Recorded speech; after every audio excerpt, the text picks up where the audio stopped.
요한복음 8장 31절에서 36절까지를 자세히 살펴보도록 하겠습니다. 오늘 또 성령께서 우리 각 사람에게 살았고 운동력 있는 말씀의 권능을 풍성하게 체험하게 하실 것을 확신합니다. 31절 한 절을 읽겠습니다.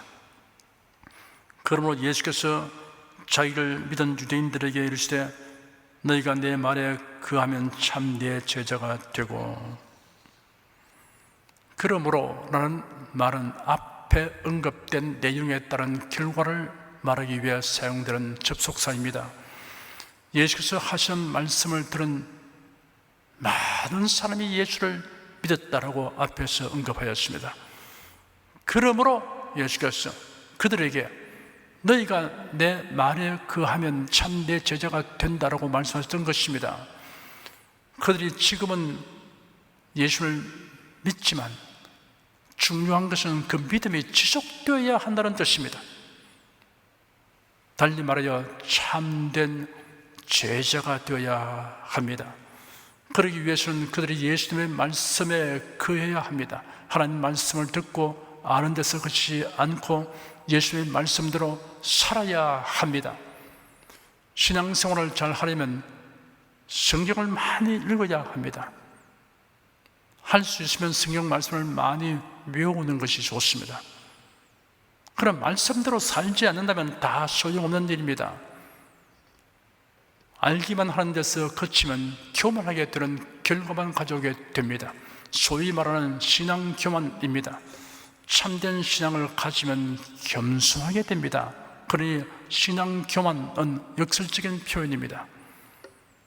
기독교 가정에서 태어나서 어릴 때부터 교회 다니고 성경을 읽고 설교를 무수하게 들은 사람인데도 예수 그리스도는 유일한 구세주이시며 나의 구세주입니다 라는 믿음이 없이 살다가 죽음에 이르는 사람이 있습니다.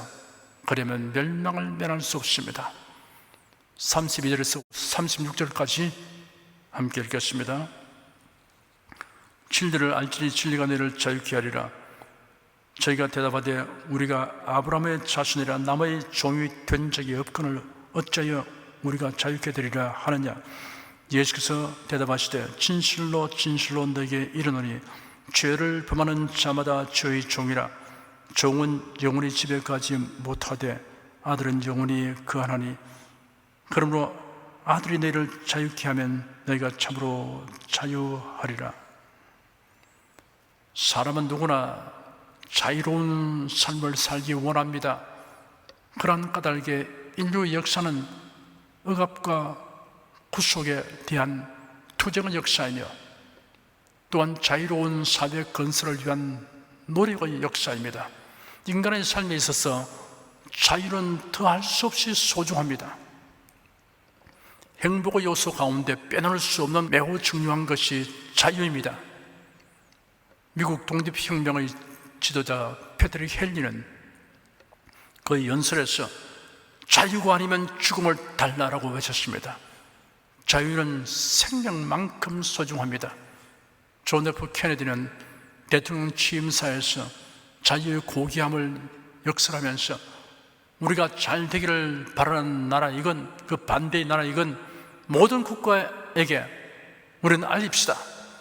자유의 보전과 성취를 확보하기 위해서 우리는 어떠한 대가도 치를 것이며 어떠한 고난과도 맞설 것이며 어떤 우방도 지원할 것이고 어떤 적과도 대항할 것이라고 말입니다 하였습니다.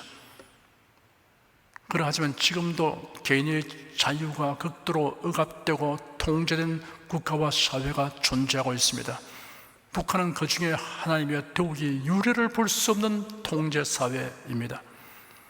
목숨을 걸고 국경을 넘는 탈북자들이 조국을 등지는 이유가 배고픔만이 아니라는 것을 우리가 잘 알고 있습니다.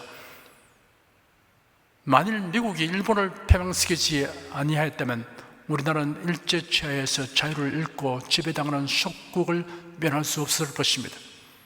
만일 이승만 대통령이라는 걸출한 지도자가 없었다면 대한민국은 존재하지 못하고 한반도는 희대의 독재자 김일성의 공산체제 하에 있게 되었을 것입니다. 우리는 자유를 잃고 신음하는 인민으로 살게 되었을 것입니다.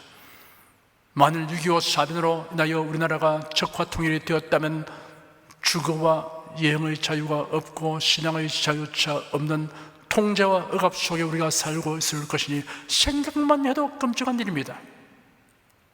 자유 대한민국, 복음의 은총을 누리는 대한민국이 존재하게 된 근본은 하나님의 섭리로 된 것입니다. 그리고 국민들이 공산사회주의를 배격하고 자유민주주의를 선택한 결과입니다. 하나님 아버지, 자유와 복음이 북한을 뒤덮는 날이 속히 다가오게 하여 주시옵소서. 공평하게 모두 다 잘 사는 사회 건설을 위해서는 개인의 자유가 억압되고 통제되는 것이 값진 희생인 것처럼 가르쳐온 공산주의는 역사의 실험대에 의해서 자유가 없이는 풍요도 없다는 교훈을 남겼습니다. 자유의 가치는 고귀하며 자유의 힘은 위대합니다. 예수는 모든 사람이 반드시 얻지 않으면 안 되는 자유에 관하여 말씀하셨습니다.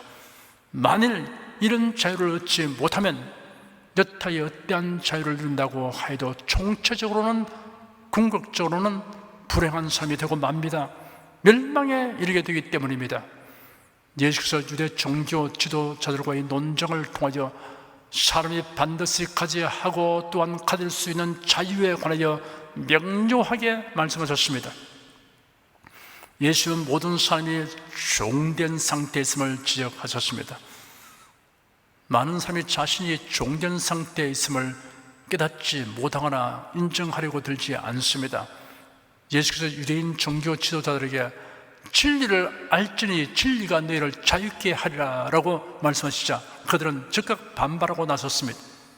우리가 아브라함의 자손이라 남의 종이 된 적이 없거늘 어쩌여 우리가 자유케 되리라 하느냐 하였습니다. 우리가 남의 종이 된 적이 없다는 그들의 주장이 과연 사실과 부합하는 것입니까? 이스라엘 민족의 역사를 살펴보면 그러한 주장이 사실이 아님을 알 수 있습니다. 그들의 주장들은 과거 애굽에서 긴 세월 동안 지긋지긋한 노예 생활을 하였습니다. 이스라엘 여인이 남자아이를 낳으면 이를 빼앗아 나일강에 던져 죽이라는 왕명이 산파들에게 내려졌습니다. 이스라엘 남자들은 성을 사는 일에 동원되었는데 감독자들이 벽돌 만드는 재료도 제대로 공급해 주지 않으면서 작업이 더디다고 무자비한 매질을 하였습니다. 하나님께서 모세를 애굽으로 보내어 권능을 나타내게 하여 애굽을 10가지 재앙으로 치셨습니다. 그래야 이스라엘 백성들은 애굽의 종살이에서 해방되었습니다. 이스라엘 백성들은 하나님께서 언약하신 가나안 땅으로 가서 정착하게 되었습니다. 그러나 그들이 우상 숭배한 영고로 종종 인접한 민족들의 침공을 받아서 예속들은 고통을 겪었습니다. 그러나 그 악한 버릇을 고치지 아니한 결과로 이스라엘 12지파 가운데 10지파는 아수르 제국에 포로되어 갔고 그 유다 지파와 베냐민 지파는 바벨론에 포로되어 갔습니다. 예수님 당시는 로마의 지배를 받고 있었습니다. 그런데도 우리가 남의 종이 된 적이 없다는 주장은 어찌된 일입니까? 그들은 예수님의 말씀을 반박하기 위해 쟁점을 다른 방향으로 유도한 것입니다. 종은 지배하는 사람의 명령에 따라야 합니다.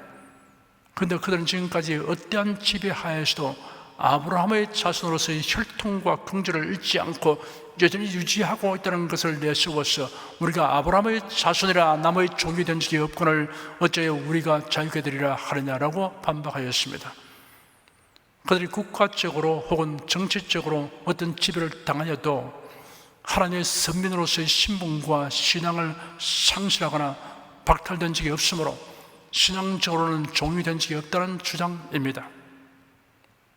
참된 신앙을 고수하지 아니한 거로 하나님의 징벌을 받아 이웃 나라에 예속되고 심지어 나라가 망하여 포로되기도 한 주제에 이런 주장을 하는 것이 가관입니다. 그러나 예수님의 말씀은 이스라엘 나라가 다른 나라에 지배되고 유대 민족이 다른 민족에게 예속된 것을 말하고자 한 것이 아니었습니다. 정치적이고 육체적인 예속과는 다른 차원에서 종된 실상을 말씀하신 것입니다. 예수는 그 실상을 밝혀 말씀하시기를 진실로 진실로 너희에게 이르노니 죄를 범하는 자마다 주의 종이라 하였습니다. 삶이 독재체제 아래 살고 있던 민주사회에 살고 있던 모두 죄 아래 팔려시며 죄의 종이 되어 있는 것은 마찬가지입니다. 죄의 종이 된 상태는 인간의 어떠한 노력이나 제도적 개선으로는 벗어버릴 수 없는 멍에입니다. 인간의 힘으로는 죄의 멍에를 떨쳐버릴 수 없습니다. 예수는 진리를 알지니 진리가 너희를 자유케 하리라 하셨습니다. 오직 진리만이 우리를 자유롭게 한다고 하였습니다. 사람이 진리로 말미암는 자유를 얻으려면 진리가 무엇인가를 알아야 합니다. 진리는 진실한 것입니다. 거짓이 없습니다. 바른 이치이며 언제 누구에게나 타당한 것입니다. 그러나 예수님이 여기 언급하신 진리란 다른 차원의 의미를 가지고 있습니다. 예수께서 말씀하신 진리는 과학적 탐구로 찾아내거나 철학적 사색으로 얻을 수 있는 종류의 것이 아닙니다. 그렇다고 진리란 멀리 있거나 찾기 어려운 것이 아닙니다. 하나님의 말씀이 진리입니다. 예수께서 제 아들을 위하여 아버지께 간구하시기를 죄를 진리로 거룩하게 하옵소서. 아버지의 말씀은 진리입니다 하였습니다. 에베소 4장 21절은 진리가 예수 안에 있는 것 같이 너희가 과연 그에게서 듣고 또한 그 안에서 가르침을 받았을진데 하였습니다. 그리고 진리는 하나님의 말씀이며 진리는 예수님 안에 있습니다. 예수께서 말씀하시기를 너희가 성경을 자세히 살피는데 이런 너희가 그 안에 영생이 있다고 생각하기 때문이다. 그런데 그 성경이 바로 나에 대하여 적응하는 것이다 하였습니다. 우리가 진리를 알려면 성경에 계시된 예수 그리스도를 알아야 합니다. 성경에는 예수 그리스도의 탄생, 생애, 죽음, 부활, 성천, 재림에 관하여 기록되어 있습니다. 성경에 기록된 말씀을 통하여 우리가 예수님을 알고 예수님을 자신의 구세주로 믿고 영접하면 예수님이 주시는 기이하고 복된 자유를 누리게 됩니다. 예수를 믿고 영접한 사람이 누리게 되는 자유에 대하여 자세히 살펴보겠습니다. 예수께서 말씀하시기를 진실로 진실로 너에게 이르노니 죄를 범하는 자마다 죄의 종이라 하였습니다. 죄라고 번역된 성경 원어 하마르티아는 관역을 맞추지 못함, 관역을 빗나감이라는 의미가 있습니다. 하나님께서 인류의 주장 아담에게 주신 관역은 선악과를 따먹지 말라는 것입니다. 그런데 아담은 하나님의 말씀을 거역하고 선악과를 따먹었습니다. 그래야 아담은 범죄자가 되었고 아담의 후손들은 모두 죄인으로 태어나게 되었습니다. 죄인된 인생들에게 하나님께서 새로운 관역들을 주셨습니다. 그 관역들은 양심의 법, 율법, 그리고 구세주에 대한 믿음의 법입니다. 하나님께서는 모세를 통하여 율법이라는 관역을 주셨습니다. 그런데 사람들은 아무도 율법대로 다 행하지 못하며 율법을 어기고 살아갑니다. 사람의 행위는 율법의 관역을 빗나가 버립니다. 율법의 요구가 얼마나 철저한가를 야고보서 2장 10절에 이렇게 명시하였습니다. 누구든지 온 율법을 지키다가 그 하나에 그치면 모두 범한 자가 되라니 하였습니다. 우리가 다른 사람에게 화를 내거나 욕을 하면 살인에 해당하는 심판을 받게 되며 죄악된 생각만 해도 범행한 것으로 간주된다고 예수께서 말씀하셨습니다. 그런데 사람의 행위는 율법의 관역을 빗나갈 수밖에 없습니다. 하나님께서 주신 목표를 항상 빗나가 버리고 맙니다. 로마서 3장 20절에는 그러므로 율법의 행위로 그 앞에 의롭다 하심을 얻을 육체가 없나니 율법으로는 죄를 깨달음이니라 하였습니다. 율법은 우리가 범죄에 대한 사실을 알려줄 뿐이고 우리를 어렵게 하지 못합니다.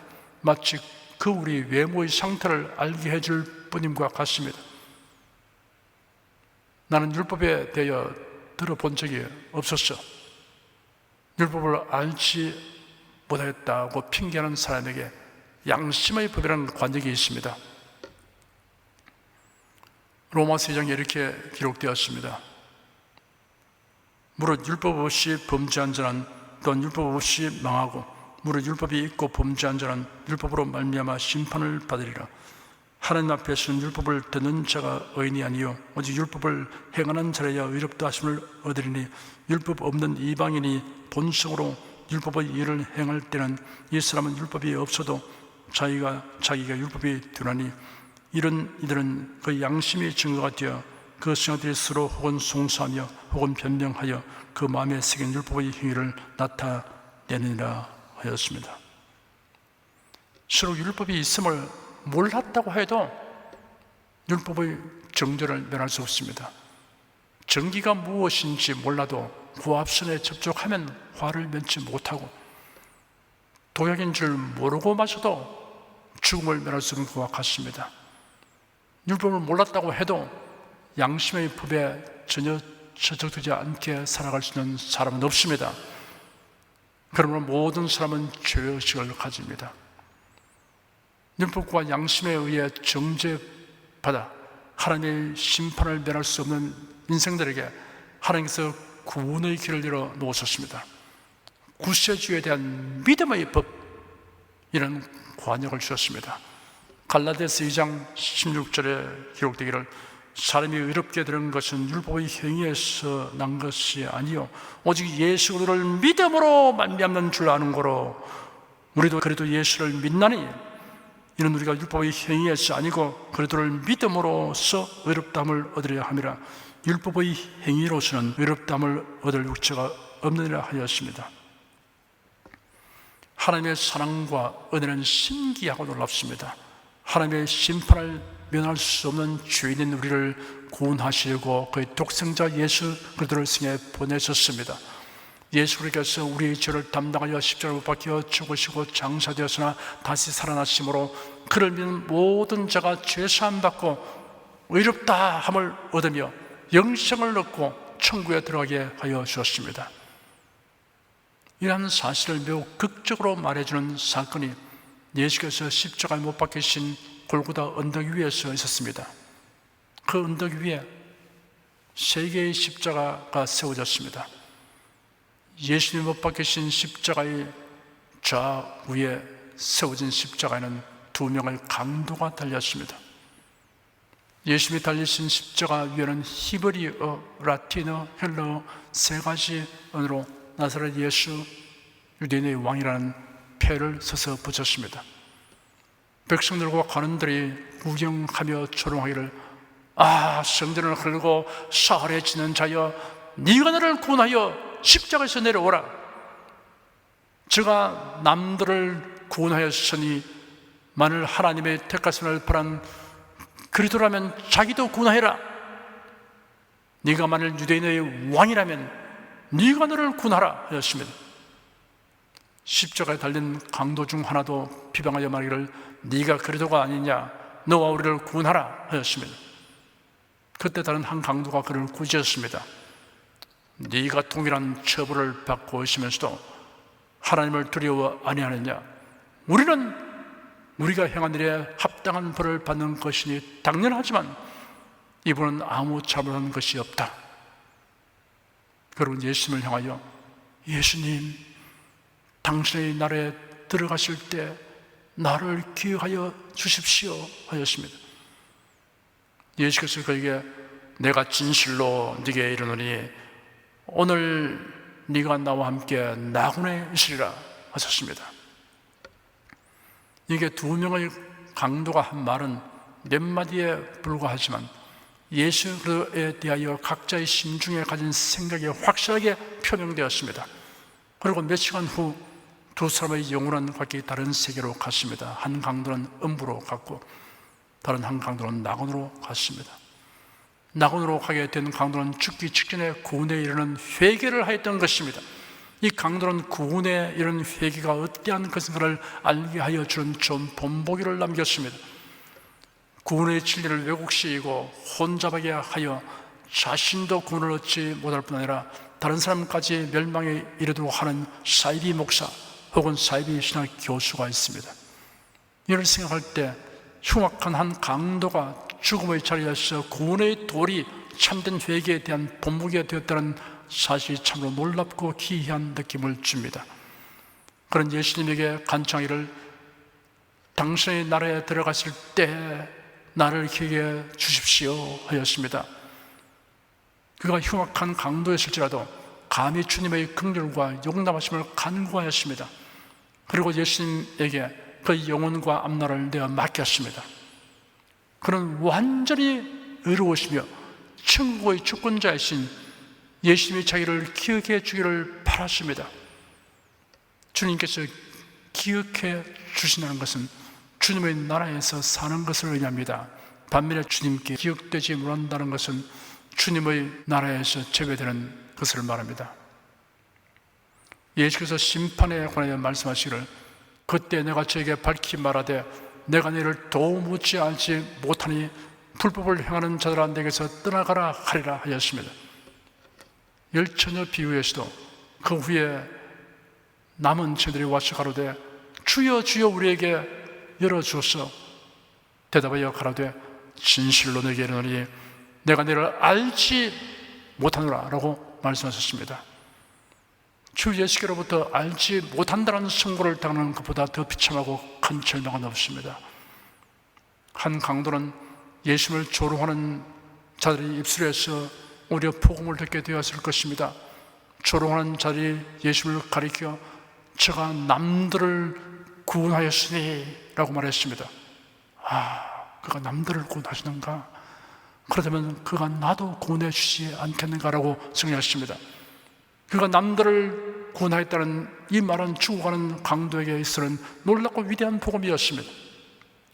사람들이 경멸적으로 그들에게 던진 말이 죄 가운데 죽어가는 사람에게는 복음이 되었습니다. 한 강도는 예수님이 자신을 받아주실 것을 믿고 예수님에게 자신을 내어 맡겼습니다. 한 강도는 온갖 사람들이 주님을 조롱하는 소리를 들었습니다.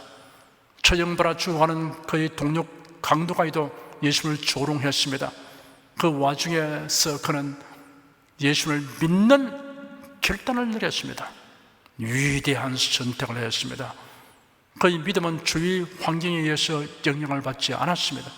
그는 비록 자기가 죽어가는 강도에 지나지 않았을지라도 마치 돌출한 바위와 같이 금주 가운데 우뚝 서서 예수님이 의로우시고 천국의 주권자심을 믿고 공개적으로 고백했습니다. 그는 그의 몸에서 혀를 제외하고는 자유로운 것이 없었습니다. 그는 그의 혀를 현명하게 사용해서 그의 동료 강도를 청하고 주님에 대한 그의 믿음을 고백했습니다. 성경에 기록되기를 네가 만일 네 입으로 예수를 주로 시인하며 또 하나님께서 그를 죽은 자 가운데서 살리신 것을 네 마음에 믿으면 구원을 얻으리니 사람이 마음으로 믿어 의에 이르고 입으로 시인하여 구원에 이르느니라 하였습니다. 진정한 믿음을 가진 사람은 반드시 그것을 고백합니다. 말로서 밝힙니다. 예수님은 회개하는 강도에게 차별 없는 구원의 은혜를 베풀어 주셨습니다. 예수님은 고통 중에 머리를 돌리시고 회개한 강도를 바라보시며 내가 진실로 네게 이르노니 오늘 네가 나와 함께 나군에 있으리라 라고 응답하셨습니다. 예수께서 최후의 순간에 구원해 주신 이 사람은 아무런 선행도 할 수 없는 사람이었습니다. 만약에 구원이 선한 행위에 의해서 이루어진다면 그런 구원을 바랄 수 없었을 것입니다. 왜냐하면 그런 나무에 손발이 못 박혀 있었습니다. 그에게는 어떤 의로운 일을 할 수 있는 기회의 시간이 끝났습니다. 그는 단지 죽기 전에 잠시 동안 몇 마디 말만 할 수 있을 뿐이었습니다. 그것이 전부였습니다. 그러나 아무런 행동도 할 수 없었습니다. 만약에 구원이 어떤 유익하고도 활동적인 생활에 달려 있다면 그는 분명히 결코 구원을 바랄 수 없을 것입니다. 사람이 십자가에 못 박히는 형벌을 받으면 죽기까지 보통 3일 내지 4일이 걸린다고 합니다. 그런데 예수께서 그 사람에게 그의 고통이 오늘 끝날 것임을 예언함과 동시에 놀라운 선언을 하셨습니다. 오늘 네가 나와 함께 낙원에 있으리라. 이 말씀은 죄의 용서와 아울러 그에게 하늘문을 열어 주었습니다. 예수님과 그 강도는 오전 9시경에 못 박혔습니다. 그러므로 이와 같은 대화는 12시 전후에 있었습니다. 그리고 예수님은 오후 3시경에 죽으셨습니다. 회개하고 예수를 믿은 그 강도는 그날이 지나기 전에 낙원에 들어가서 주님을 뵙게 되었을 것입니다. 예수님은 오늘 이라고 말씀하셨지, 좋아, 며칠 더 기다려 보라, 심사숙고한 연후에 알려주겠다라고 하시지 않았습니다. 그 강도는 지옥문 가까이에 있었습니다.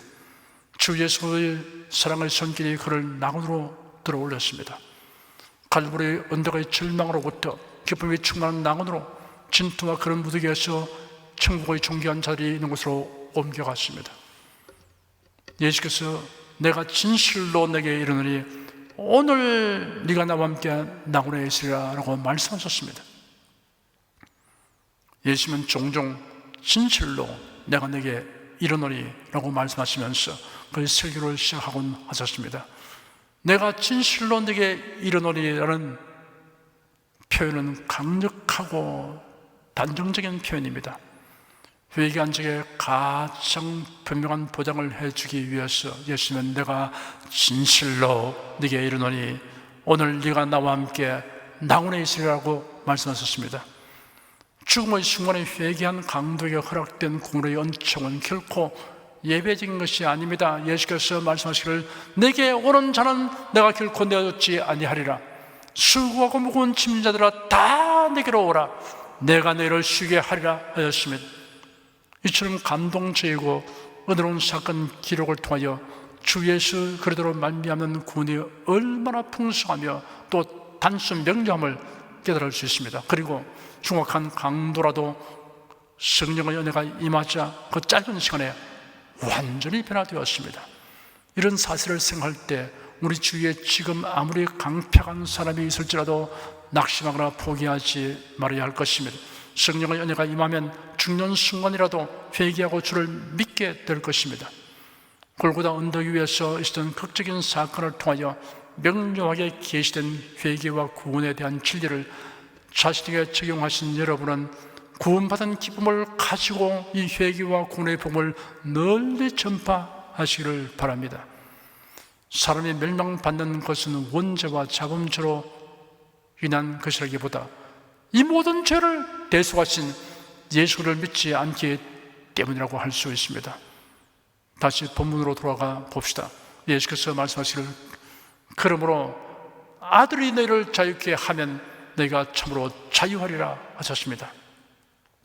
아들이란 하나님의 독생자이시며 구세주이신 예수를 의미합니다. 그러므로 자유케 하는 진리는 자유케 하는 예수님을 일컫는 것입니다. 하나님의 독생자이신 예수님만이 자유를 주십니다. 그 자유란 죄에서의 자유와 아울러 죄와 관련하여 우리를 속박하는 모든 것에서의 자유를 포함한 것입니다. 마귀의 권세에서 자유를 얻게 하여 주십니다. 다메섹 도상에서 정오의 태양보다 더 밝은 빛이 바울과 그 일행을 비침으로 그들이 다 땅에 엎드려졌습니다. 그때 히브리 말로 사울아 사울아 네가 어찌 나를 핍박하느냐 가시처를 뒷발질하기가 네게 고생이라 라는 소리가 들렸습니다. 바울이 대답하기를 주님 누구십니까? 하니 주 예수께서 말씀하셨습니다. 나는 네가 핍박하는 예수라. 일어나 네 발로 서라. 내가 네게 나타난 것은 곧 네가 나를 본 일과 장차 내가 네게 나타날 일에 너로 사환과 증인을 삼으려 함이니 이스라엘과 이방인들에게서 내가 너를 구하여 저에게 보내어 그 눈을 뜨게 하여 어둠에서 빛으로 사단의 권세에서 하나님께로 돌아가게 하고 죄 사함과 나를 믿어 거룩히 된 무리 가운데서 기업을 얻게 하리라 하셨습니다. 사탄의 권세에서 모여나서 자유인이 되어 하나님께로 돌아간다고 하신 것입니다. 사망의 세력에서 자유를 얻게 하여 주십니다. 히브리서 2장에는 자녀들은 혈육에 함께 속하였으며 그도 또한 한 모양으로 혈육에 함께 속하시면 사망으로 말미암아 사망의 세력을 잡은 자 곧 마귀를 없이 하시며 또 죽기를 무수함으로 일생에 매여 종노릇하는 모든 자를 놓아주려 하심이라고 기록되었습니다. 저주에서 자유를 얻게 하였습니다.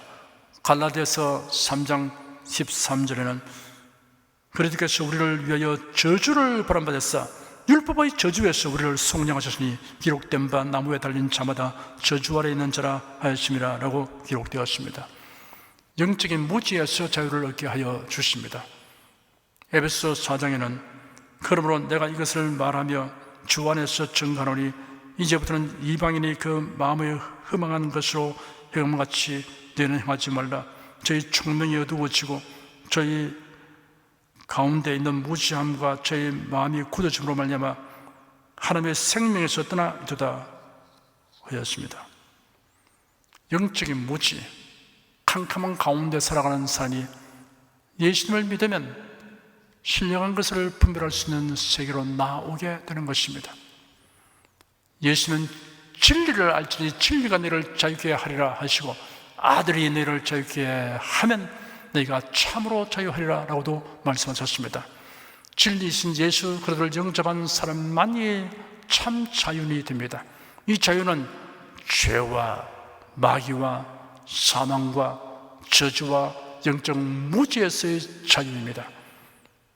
여러분, 그리스도로 말미암아 자유를 얻은 자유인답게 밝고 빛난 마음을 가지고 주님을 기쁘시게 하려고 힘쓰며 살아가시기를 축원합니다.